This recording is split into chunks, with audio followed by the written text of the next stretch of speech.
साल 2016 के नवंबर महीने की 8 तारीख को केंद्र की मोदी सरकार द्वारा देश भर में अचानक से नोटबंदी लागू कर दी गई। इसके तहत 1000 और 500 रुपए के नोटों को चलन से बाहर कर दिया गया। इस फैसले के बाद पूरे देश को नोट बदलवाने के लिए लाइनों में लगना पड़ा था। देश में एक बड़ा तबका सरकार के इस फैसले के खिलाफ हो गया था। सर्वोच्च न्यायालय में नोटबंदी के फैसले के खिलाफ 58 याचिकाएं दाखिल की गई थी। 6 साल बाद सोमवार को इस मामले में सुप्रीम कोर्ट ने बड़ा फैसला सुनाया।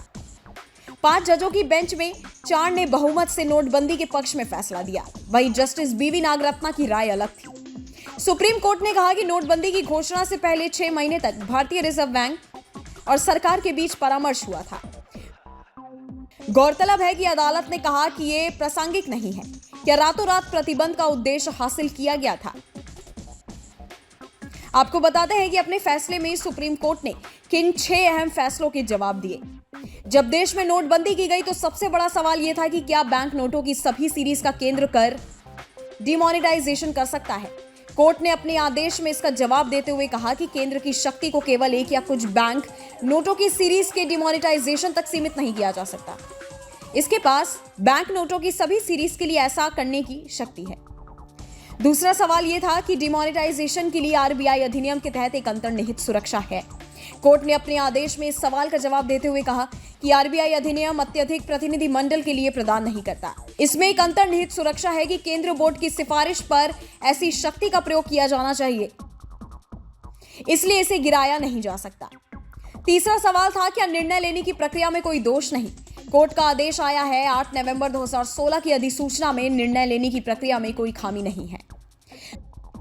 चौथा सवाल था कि नोटबंदी नोटिफिकेशन प्रोपोर्शनैलिटी के टेस्ट को संतुष्ट करती है। अदालत ने आकलन किया था कि नकली करेंसी और काले धन को जड़ से खत्म करने और औपचारिक अर्थव्यवस्था को मजबूत करने जैसे उद्देश्यों से निपटने के लिए नोटबंदी ही एकमात्र विकल्प था। कोर्ट का आदेश आया कि नोटबंदी का निर्णय प्रोपोर्शनैलिटी की कसौटी पर खरा उतरता है और उस आधार पर खारिज नहीं किया जा सकता। प्रोपोर्शनैलिटी के टेस्ट का अर्थ उद्देश्य और उस उद्देश्य के लिए उपयोग किए जाने वाले साधनों के बीच एक उचित लिंक है। पांचवा सवाल था क्या नोट बदलने के लिए 52 दिन अनुचित नहीं। इसके लिए लोगों को समय नहीं दिया गया। कोर्ट ने कहा लोगों को नोट बदलने के लिए 52 दिन का समय दिया गया। हमें नहीं लगता कि यह कहीं से भी गलत है। छठा सवाल था कि आरबीआई एक निश्चित अवधि के बाद बैंकों को डिमोनेटाइज नोटों को स्वीकार करने का निर्देश नहीं दे सकता था। असहमति जताने वाले जज जस्टिस बीवी नागरत्ना ने केंद्र द्वारा शुरू की गई नोटबंदी को दूषित और गैर कानूनी कहा, लेकिन कहा कि यथास्थिति को अब बहाल नहीं किया जा सकता। न्यायाधीश ने कहा कि इस कदम को संसद के एक अधिनियम के माध्यम से एग्जीक्यूट किया जा सकता है।